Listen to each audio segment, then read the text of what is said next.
Top quality और consistent performance के लिए सिर्फ सिल्वर पंप नाम याद रखना।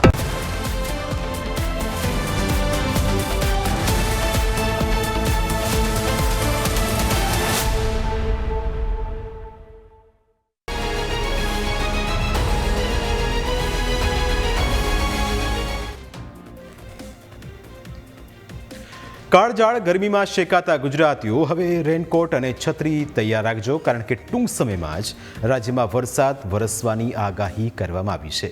કયા દિવસે ક્યાં વરસાદ પડશે તેના વિશે અમે તમને વિગતવાર વાત કરીશું.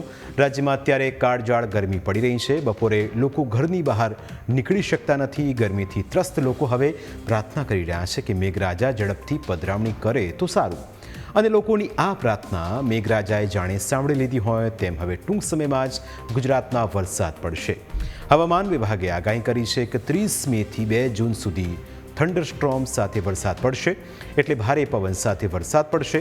પરંતુ આ દિવસો દરમિયાન રાજ્યમાં કઈ તારીખે ક્યાં વરસાદ પડશે તે પણ જાણી લો. તારીખ 30 અને 31 મેના રોજ બનાસકાંઠા, સાબરકાંઠા, અરવલ્લી, પાટણ, મહીસાગર અને કચ્છમાં વરસાદની આગાહી છે. જ્યારે 1 જૂનના રોજ દાહોદ, પંચમહાલ, છોટાઉદેપુર, વડોદરા, નર્મદા, અમરેલી અને ભાવનગરમાં વરસાદની આગાહી કરવામાં આવી છે, જેથી આ વિસ્તારની અંદર પણ વરસાદ પડશે.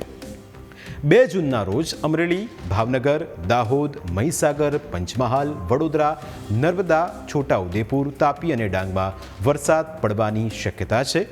આ બધાની વચ્ચે ચોમાસું અત્યારે ક્યાં પહોંચ્યું છે અને ક્યાં સુધીમાં સત્તાવાર રીતે ગુજરાત પહોંચશે તે પણ જાણી લો.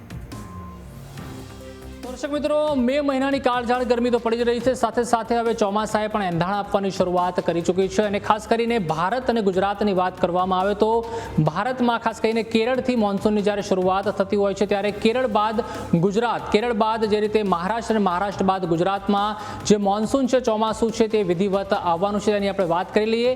અને ગ્રાફિક્સના માધ્યમથી આપણે સમજવાનો પ્રયત્ન કરીએ કે જે આ મોન્સૂન ટ્રેકર છે તેમાં જે રીતે ચોમાસુની જે તારીખ છે તે તારીખ પ્રમાણે આપણે જઈએ તો સૌપ્રથમ જે રીતે 22 મે એટલે કે અહીંયા જે શ્રીલંકાનો ભાગ છે તો 22 મે ચોમાસું ચોક્કસથી શ્રીલંકામાં અત્યારે હાલમાં પ્રવેશી ચૂક્યું છે. તો ત્યારબાદ આગળ વાત કરીએ, અહીંયાથી ભારતની હદની શરૂઆત થાય છે ત્યારે 18 થી 22 મેની વચ્ચે આ જે શ્રીલંકાનો ભાગ છે ત્યાં ચોમાસાએ દસ્તક દઈ દીધી છે. 16 થી 17 મેમાં પણ આ જોઈ શકો છો કે જે આ બ્લુ લાઇન છે તેમાં ચોમાસાએ દસ્તક આ વિસ્તારમાં દઈ દીધી છે. 27 મે સુધી એટલે કે ચોમાસું છે તે એટલે અહીંયા બે બેંગાલથી લઈને અરેબિયન સીનો આ જે વિસ્તાર છે ત્યાં ચોમાસાએ દસ્તક દઈ દીધી છે. હવે આગળ વાત કરીએ ભારતની, તો ભારતમાં જે રીતે 1 જૂન છે ત્યારે વિધિવત ચોમાસાની જે શરૂઆત છે તે કેરળનો જે આ વિસ્તાર છે 1 જૂને કેરળમાં ચોમાસું જે છે તે એન્ટ્રી લઈ લેશે. એટલે આ તરફ અરેબિયન સી છે અને આ તરફ બે ઓફ બેંગાલ છે.